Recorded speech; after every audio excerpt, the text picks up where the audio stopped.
اسمعوا اعلاميين بلدنا بيقولوا ايه، اتفرجوا معانا. هو احنا ليه ما بناكلش لحم حمير؟ ليه ما بناكلش لحم حمير؟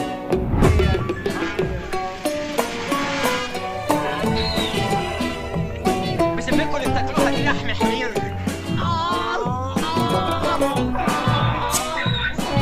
قررنا ان احنا نستخلص البروتين والفيتامينات من الصراصير ومن الجبال.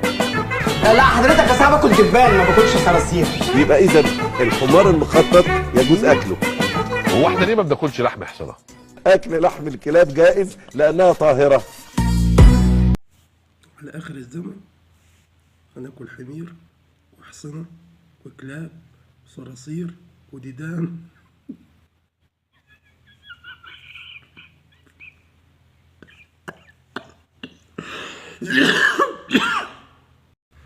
هموت مش هادي.